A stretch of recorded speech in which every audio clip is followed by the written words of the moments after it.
అందరికీ నమస్కారం. నా పేరు ఆశ. మా ఛానల్ నుంచి కొత్తగా చూస్తున్న వాళ్ళు సబ్స్క్రైబ్ చేసుకోండి. మీ ఫ్రెండ్స్ అండ్ ఫ్యామిలీ మెంబర్స్కి షేర్ చేయండి. ఈరోజు వీడియో వచ్చేసి మటన్ కర్రీ. మా వారికి ఇష్టమైన మటన్ కర్రీ. ఒకసారి ఇలా చేసుకొని చూడండి, మీరు కూడా నచ్చుతుంది.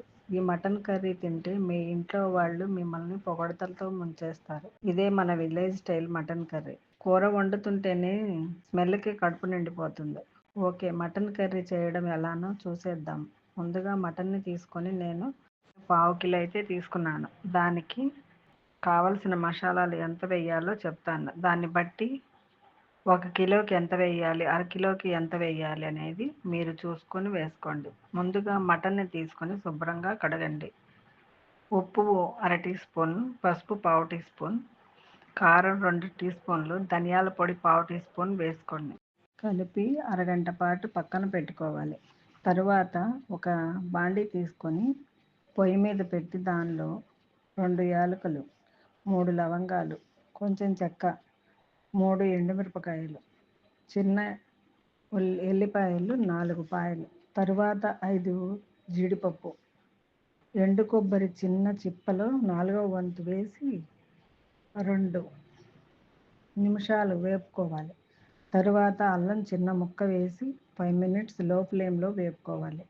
ఇవి అన్నీ బాగా వేగినాక పక్కన పెట్టేసి చల్లారాక మిక్సీలో వేసి కొంచెం వాటర్ వేసి మెత్తగా పేస్ట్ లాగా చేసుకోవాలి.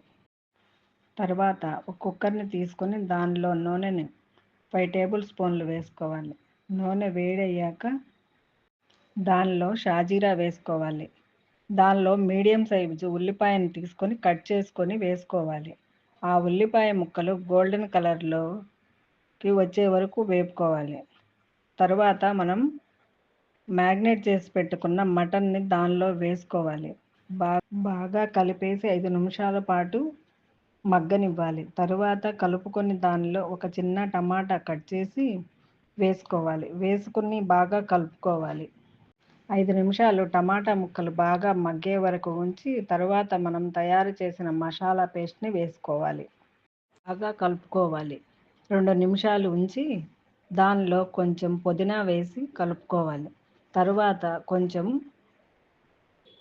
మగ్గనిచ్చి ఒక గ్లాస్ నీళ్లు పోసుకొని బాగా కలిపి సిమ్లో ఉంచి 2 నిమిషాలు బాగా మగ్గనియాలి. ఆ తర్వాత మూత పెట్టేసి 5 విజిల్స్ వచ్చాక దింపుకొని తింటుంటే ఉంటుంది.